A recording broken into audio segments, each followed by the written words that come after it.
Hello and welcome to Contractor Outlook Newscast. This is Heidi Ellsworth, and we are here to talk about what's hot in the construction industry. And I tell you right now, it's hot. And it's all around advocacy and the government. So we are actually here at the International Roofing Expo 2025 in San Antonio, Texas.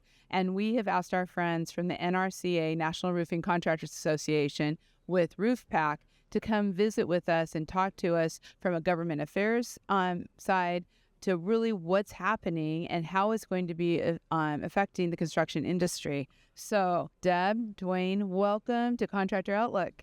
Thanks, Heidi. My name's Deb Mazol. I'm with NRCA. I'm the Director of Federal Relations. I came to NRCA about 5 years ago during the pandemic. I thought that was a great time to make a career change. But it's my home now. And before that, I worked on Capitol Hill a long time. So happy to share what I think and what I've been hearing. You have a wealth of knowledge for a long time. And it's so great for the industry. And Duane, we've worked together a very long time. We have worked a very long time, very productive relationship. And it's great to be here. And for those of you who don't know me, Duane Musser, Vice President of Government Relations for the National Roofing Contractors Association, working in Washington, D.C. on behalf of the industry. And I've been with NRCA, it's actually 17 years now. Hard to believe. Time flies when you're having fun. Oh, exactly. And being very busy, as we normally are, and especially busy right now. But a lot of opportunities and challenges for the industry right now with respect to what's going on at the federal government level, and we look forward to discussing it. Yeah, this is so important. And, Contractor Outlook Newscast is really for all contractors, right? But you are focused into the roofing industry and have done such an amazing job with the government affairs through NRCA, and then also with our PAC, RoofPAC, that I'm involved with, we're all involved in. But let's start with what we've kind of seen happen since January 20th, maybe a little overview. So for those who may be watching or listening to this years in the future, we're talking about January 20th, 2025. And today is February 20th? So I think it's been about a month. 1 month. 1 month. So Duane, what have you seen since the administration has changed? We've seen quite a bit. And in fact, I would say we're 1 month into the Trump administration. And of course, a new Congress with control by Republicans, which is obviously the same party as the Trump administration. And we've seen the most consequential first month of an administration probably since 1933. Wow. 1933 was when Franklin Delano Roosevelt came into office, being elected during the height of the Great Depression. Mm-hmm. And he oversaw in his first 100 days a huge increase in the size of government, new programs to address, depression issues and whatnot. Right. And to some extent, I would say, and I think even President Trump right now, to where he is with issuing executive orders, is rivaling the number of similar actions that FDR took. Wow. And so that's almost 100 years. And yeah, I think it's historic. Whether you agree or disagree with some of the various policies, it's certainly very historic. It's historic. And I love you bringing the history in, because I think a lot of times we get caught in where we're at right now and we don't look back and see where we've been, and that this is not all new, right? Correct. Yes. The changes, a little bit of the tumultuousness has happened in the past many times. Deb, what are you seeing since the 20th? So as Duane mentioned, new Congress, new administration, lots of changes. The Senate has a wider margin of control than they had before. What we've been following since January 20th is a lot of the cabinet nominees. So they right now have about 18 of their 22 nominees confirmed. So very quick pace. They've been getting them through. They've only had one casualty. They had to withdraw Matt Gaetz, his nomination, but the rest have gone through pretty unified with a very, at times, split Republican Party. They've all gotten on board with most of the nominees. We're still waiting on the Labor nominee from your neck of the woods. Yes, who we visited while she was in Congress. That's right. Lori Chavez-DeRemer. Yeah. And that will be a historic one as well. And then the trade representative is still waiting to be confirmed. Two key cabinet positions for the roofing industry. We've also been following DOGE, right? You can't go online without finding DOGE, which stands for Department of Government Efficiency. Yeah. So they're actually housed under, I believe, one of the technical offices of the executive branch, and they're tasked with their statute is modernizing federal technology and software to maximize efficiency and productivity. sounds really good. They have until July 4th, 2026 to complete their mission. So they give themselves a year and a half, a date, a very important Independence Day. But what they're mainly looking at is shrinking the federal workforce. So right now we have about 3 million federal workers. It goes down to 2.4 if you take out U.S. Postal Service, which is on a kind of a different funding stream with stamps and the services they provide. And they're looking to cut that down by 2 million. So they're looking to get rid of about 400,000 workers. Wow. Yep. So begs the question, who's going to do those jobs? Is it software? Is it automation? Is it AI? Are we going to find out, wait a second, we needed all those people. We need to bring them back. It's probably going to be a mix of both. Combination. That's right. And so most departments now have been tasked with a cadre of DOGE employees, and they're going through kind of outside of the normal organizational chart and saying, okay, well, why do you do things this way? Why do you do things that way? And a lot of it, as you can imagine, in the federal government, is just very outdated software that doesn't talk to one another, which is a problem. We see that in the private sector. We see that in roofing. In fact, that has been the big push in the last couple of years, integration between the softwares, and the government's just starting to kind of catch up. Or are being forced to catch up. Trying to catch up. Yeah, they're behind. Forced to catch up. It's been interesting because I really did think about that. And I was thinking the other day about, okay, all these people who are leaving the government, do we want to start recruiting for roofing and for construction? Because we have a very good point. No, we have a labor shortage. I think we need to have a ad campaign. Come join the construction trades. It's a lot. It's better than government. Yeah, I'm gonna ask McKay. Yeah, it's better than government. So okay, let's when you guys are talking about Trump's administration, you're really talking about some primary legislative goals. I don't know. I mean, I think some of the goals were pretty much stated clearly up front, whether people believed them or not. But some of it, I think people are still kind of like, okay, what's the goal? Especially when you start getting around tariffs and some of those other things. But what are you seeing legislative as some of the goals in this first 100 days or, even this first year? Yeah, certainly immigration and border security is a major focus for President Trump. He campaigned on it. It was a major theme, maybe even the major theme of his campaign. And, with respect to I think what he is doing in that respect meshes with what the Republicans in Congress want to do. And so, first of all, we did have, he established or I guess it issued 9 executive orders on day one having to do with border security. It was the most of any, I think, area in terms of executive orders that he issued.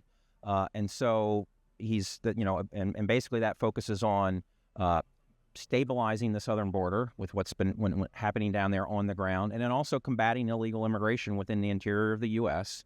And that's certainly of great interest to the roofing industry. So, the administration officials have said they are primarily focused on those criminal records, those with existing deportation orders. Mm-hmm. However, President Trump has been clear that anybody who's here unlawfully is subject to removal. So that's something we're watching very carefully.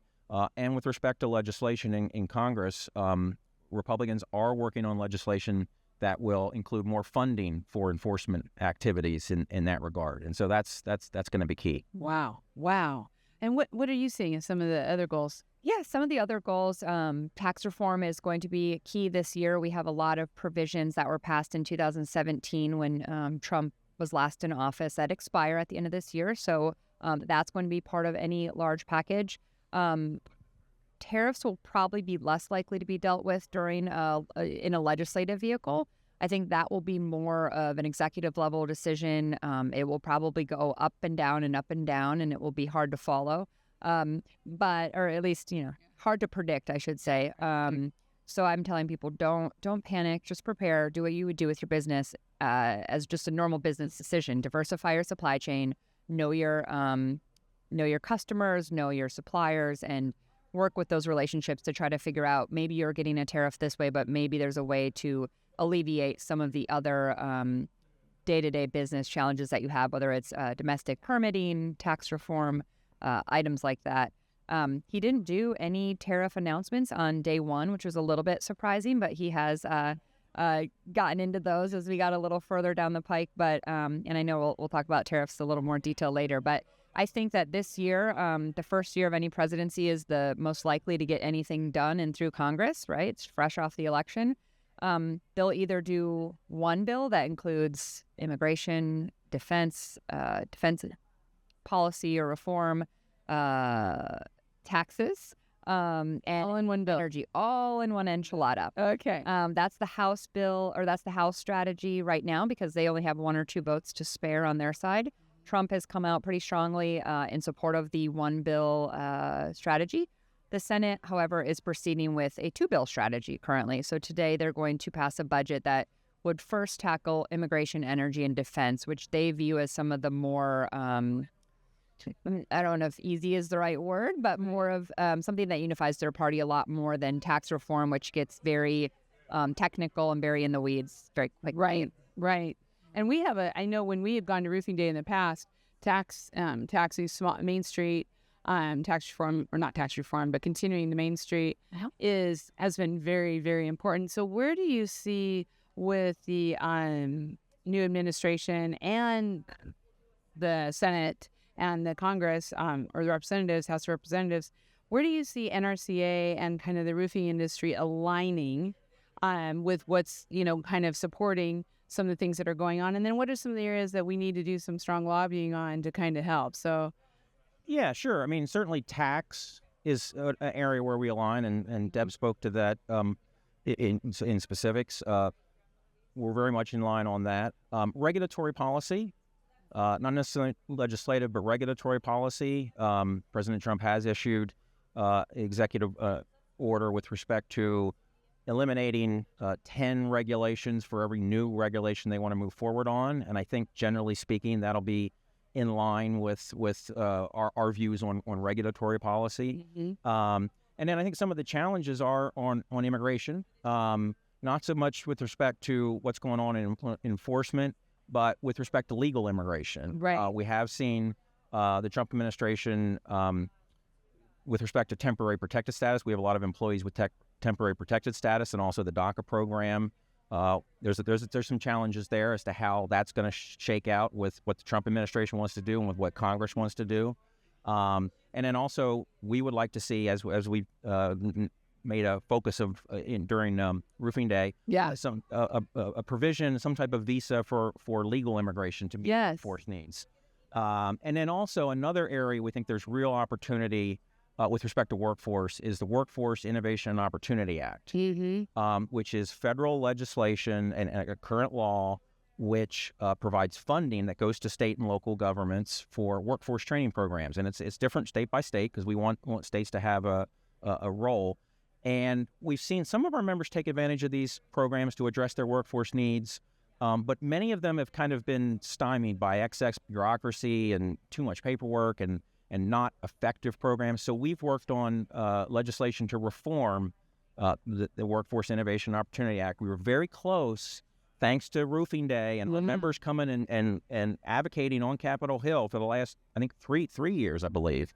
And we were very close to getting a bipartisan, bicameral bill through Congress last year. Didn't quite make it, and we're going to build on that for this year. We're going to focus on it during Roofing Day coming up. It's a really great opportunity. So again, if you haven't been to Roofing Day, you really need to get here. We're going to talk about that. Yeah, you got to do it. Yeah. I know. Well, and it's really interesting too. Do you see like some of the issues that we were working on last year having a better chance this year, or do you think that bill that we worked on last year is going to look a little bit better? Yeah, I think so. They've reintroduced the Main Street Tax Certainty Act, which would provide permanency for the 199A qualified business deduction. So what that provision did was ensure that any company that's organized as a pass-through business, LLC, S-Corp, they are able to have a very similar tax rate to the C corporation. So to make it fair and make sure that our tax policy isn't incentivizing one type of business over another. We're very much in favor of that. Yes, ma'am. And we've done that for the past few years at Roofing Day. And this year, the bills have been reintroduced. We blew the record out of the water for original co-sponsors. So right now we have 42 in the Senate. Wow. Which is we ended last time with about 32. So that's a big deal. And then in the House we're up to about 170, 180. Holy cow. Yeah, and the last wow. Got to I think it was 196. I was looking for those extra 4 to get to 200, but we didn't quite get there. So we've definitely made a difference. The biggest part now is because it is a tax issue and it's a little bit technical with what a pass-through business is.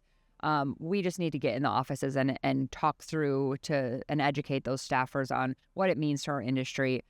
We at NRCA have participated in a handful of roundtables in Dallas and Pennsylvania, North Carolina, Oklahoma, to really educate members right on the ground of the value of these and give them real world examples. For I saved $100,000 in my taxes this year. We were able to open a daycare on site for our employees. Right.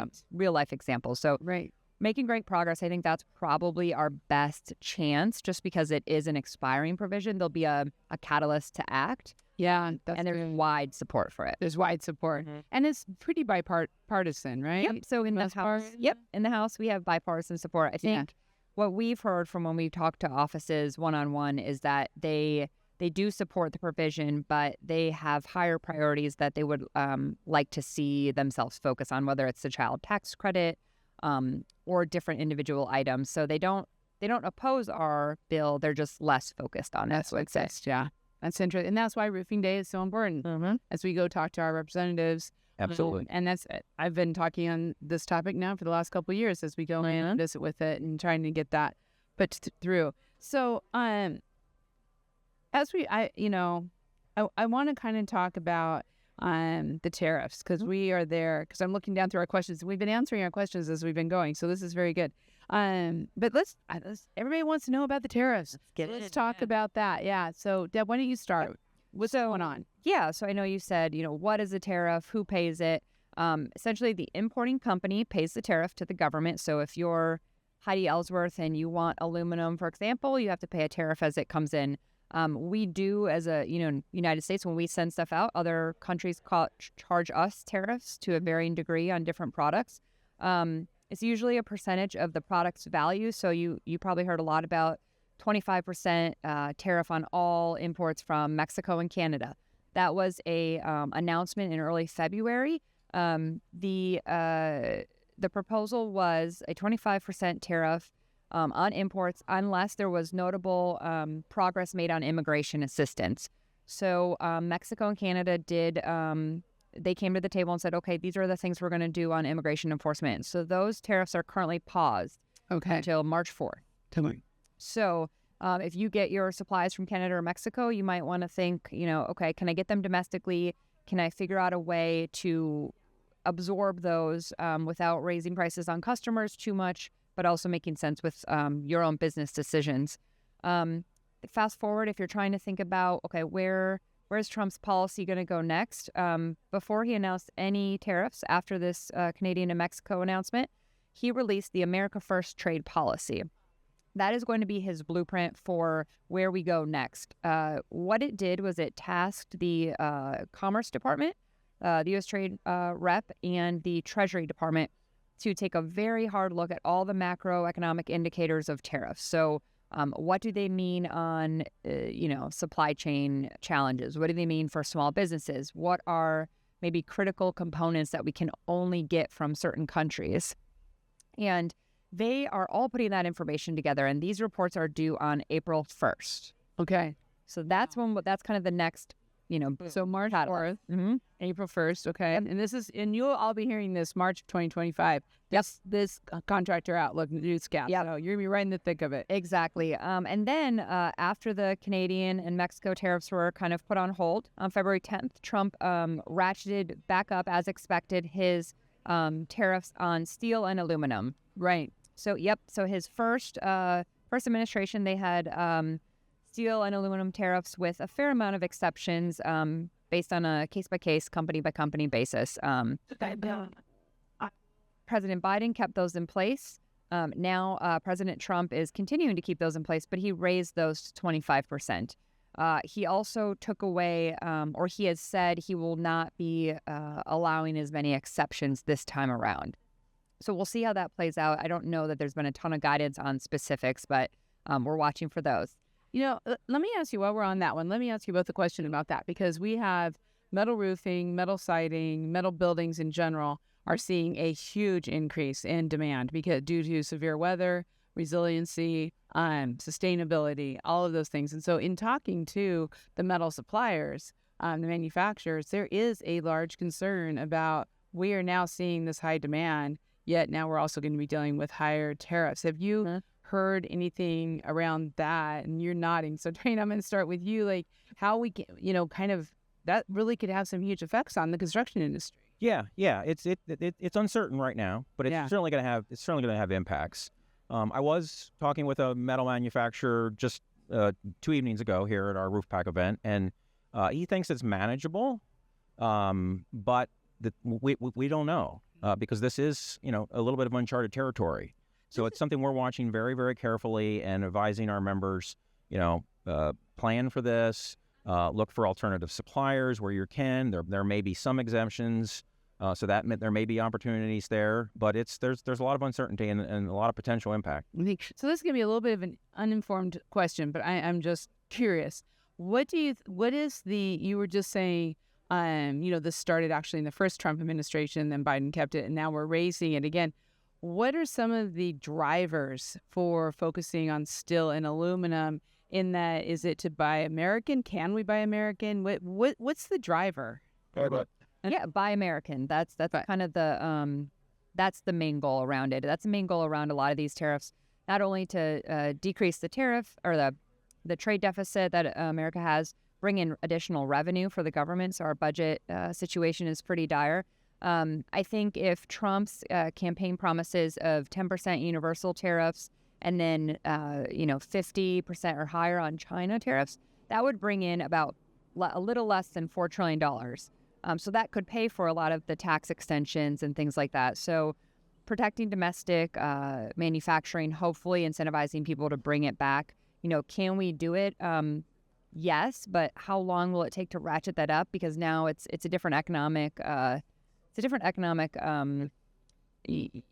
calculus that you have. If this is costing 25% more, can you make it here for less than 25% increase? Right. And what does it take to get our steel mills back to where they were? I mean, obviously at one point we led with that, but is our economy, is our workforce ready for that? I mean, to be able to bring those back or just pay higher prices?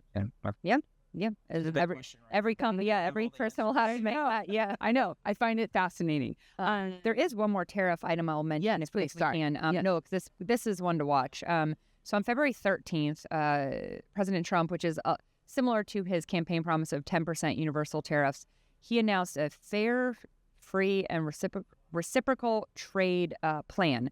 So part of these reports that are going to be due on April 1st, he tasked Commerce and Treasury to look country by country and see, okay, if we're selling ethanol, for example, the U.S. tariff on ethanol currently, when we bring it in, is 2.5, the import tariff. Yet Brazil, when you send U.S. ethanol to Brazil, that is, let's see here, it's 18%. So he's going to be looking at, okay, how do we make those numbers equal?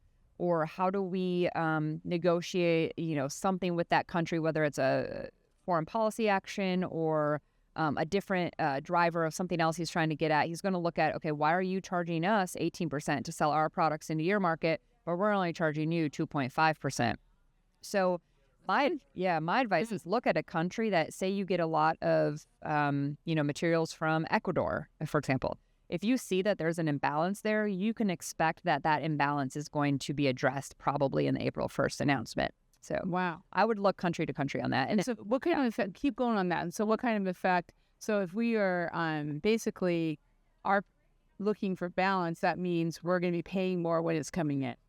Yep. Likely those costs will be passed off. In 2019, a report found that 132 countries and more than 600,000 product lines, United States exporters face higher tariffs than more than 2/3 of the time. So that's a lot of products you're looking at that could be affecting 2/3 of 600,000. But yeah. it kind of makes you think too. This is in construction, but it's also, I think, in everything. But it also makes you kind of think about just how resilient is our consumers and how much is that going to change spending habits? Because I think certain things will go up and they'll be like, well, I really don't need that anyway. And I mean, I think a lot of people are going simpler. And so this could have a lot of changes. But on the other side, and this is just my own 2 cents, I do feel that what we're seeing in home building and taking care of our homes is taking priority. And the people are willing to pay more for the resiliency, the durability, and the protection of their homes. So for construction, we may be able to weather this better this time. Or they're going to make different decisions. I think that's a good way to look at it. Absolutely. Yeah. That's interesting. Okay. So we talked about the tax cuts and the sunsetting. Is there anything else we should be looking at? I mean, hopefully the Main Street will, everything will go good. But are there any other tax issues for the construction industry that are going to be affecting us? Talk about Yep. My little paper. I love it. One thing that we're looking at instead of kind of on the other side of extensions is how do we keep in place those tax incentives that don't expire but could be on the chopping block due to budgetary concerns or political concerns that now, maybe they were passed under President Biden and they're not as favorable under President Trump. So we're looking at a lot of the energy efficiency tax incentives that were passed as a part of the Inflation Reduction Act in 2022. I think it was in 2022. There was about $433 billion of energy security and climate change priorities. In our industry, there was, I'll rattle them off, you can look them up later, 25C, 48 deals with a lot of the commercial investment tax credit, a lot of solar, renewable energy. 25C is residential energy property credit. 179D, that's a commercial tax incentive credit for energy efficient buildings. And then also 45L, which is a new energy efficient tax credit. So if you build your house to be more efficient.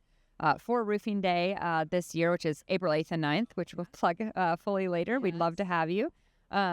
We get together about 200, 300 of our closest friends. Yes. And we talk about what's important to the industry. This year in the energy efficiency space, we are going to advocate for the protection of the 179D, which is the commercial side energy efficiency, as well as the, remind me, are we doing 45L or 25C? 45L. They're both residential. So we're doing a residential energy tax credit protection. What we've seen from the Trump administration so far in the Congress is on the energy tax incentive front, their top priority is rolling back the electric vehicle credits. Okay. So hopefully ours are going to be lower on the list, lower on the chopping block, but we're going to keep advocating for the protection of those and keeping them in place. Yeah, I think there is. And I've heard that as we've been here at the IRE, people with concerns of, what's going to happen to some of that infrastructure. That is it going to be pulled back? Are we going to get it? We've also, and you know what, I'm going to throw this out here at this time, even though this wasn't on your question. So we can take care of that. Curveball. Duane can have. Yeah. So one of the things we're hearing from several contractors also is concerns about the DEI changes. And so for especially for minority-owned businesses who do almost all federal work, is that going to change? Is there going to be changes there? And I think there's a lot of uncertainty and probably not informed information, but anything on that? But we've been watching that. I mean, the administration has come in and, established a policy of, generally speaking, doing away with DEI programs. Now, then you have to get down into the weeds as to what exactly that is. Right. Because there are programs at SBA that many of our members, right, which, may or may not fall into that category. We have yet to see because it's gonna filter down. But it's certainly has the potential to have some impacts. Yeah. So absolutely, that's another thing we're watching. It's been really interesting and hearing that a lot because a lot of people have built their businesses around that federal work, and they're veterans, they're women, they're different, Black, Hispanic, whatever it may be. Mm-hmm. And so I think a lot of stuff comes out that people didn't think about. And then all of a sudden now with the changes, we're seeing consequences. Absolutely. Yeah. Elections have consequences. Yes. They do. They certainly do. However, and just getting that's why I appreciate both of you so much, wading through this, really understanding it and seeing was that's happening. So, okay, let's talk a little bit about Roofing Day. Yeah, our favorite. So, give us just a little bit of history on how Roofing Day started, and then let's talk about what we're doing this year.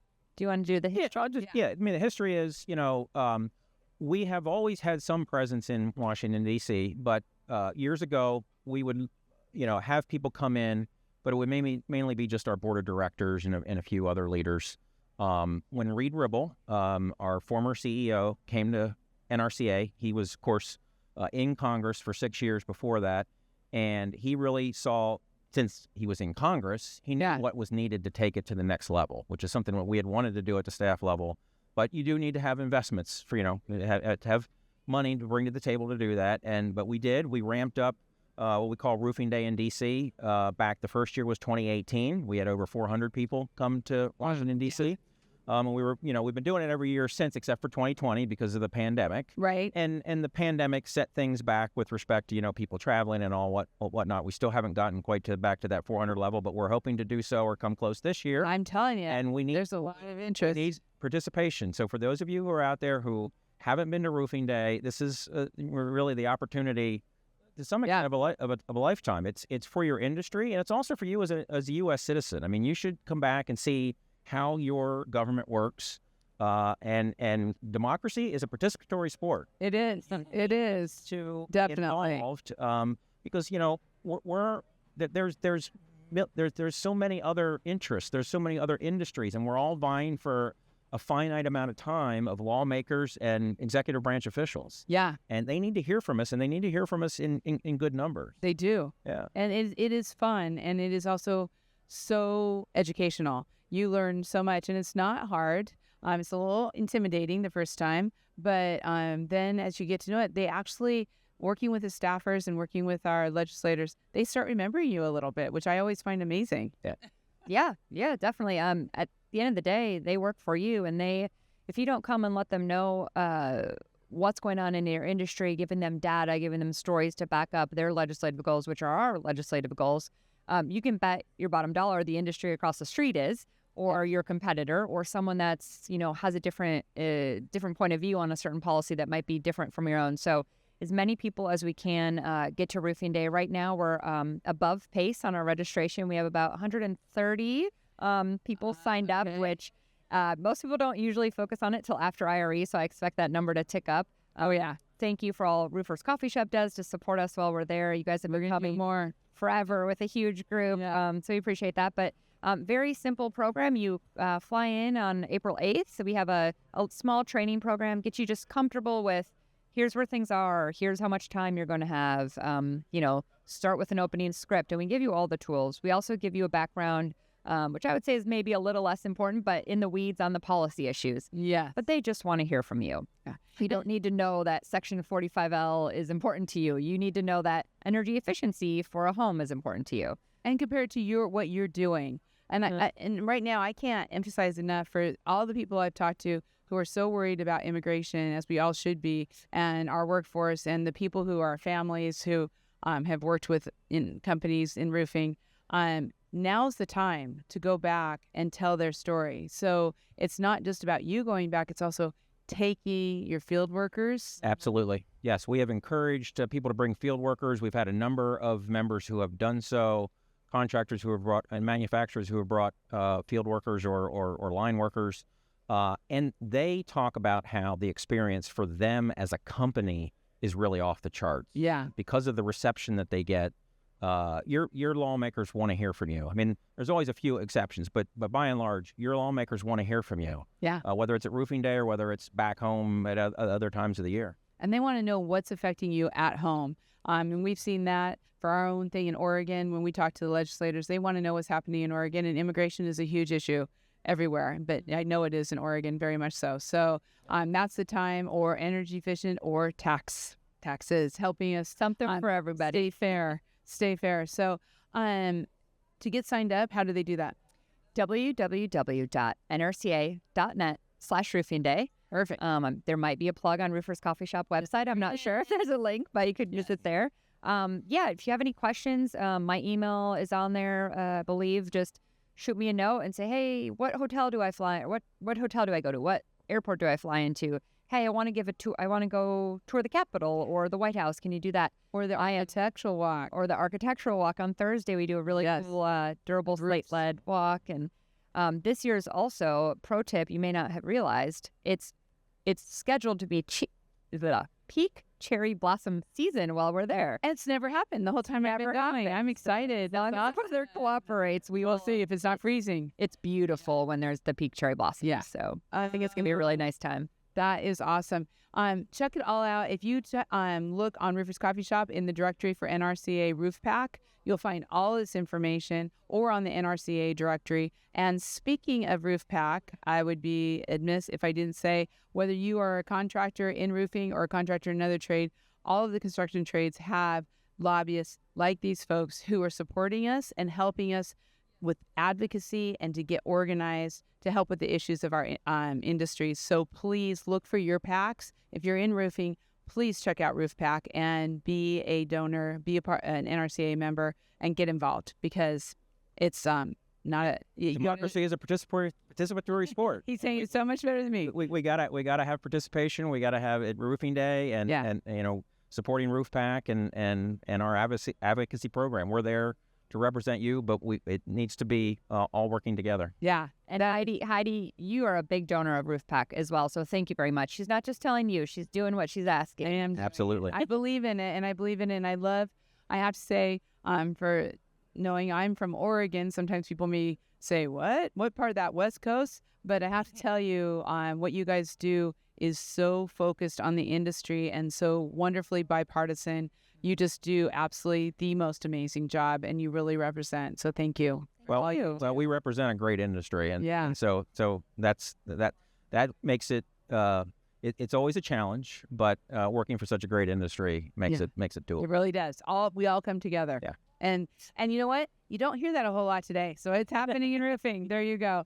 Thank you both so much. And I can't wait to see you at Roofing Day. And I also want to say one more time, thank you for really making it understandable. I have to tell you, I'm going away with a whole new view of tariffs after your guys' conversation. I've done a deep dive myself. I didn't anticipate a year ago. I didn't know we weren't equal with the different countries. So thank you so much. Great information you can take home and help your business. Please check out all of our Contractor Outlook newscasts on all of our platforms of the coffee shops, and check out from politics to weather to whatever is important to you. We're going to be covering it. We'll see you next time on Contractor Outlook Newscast.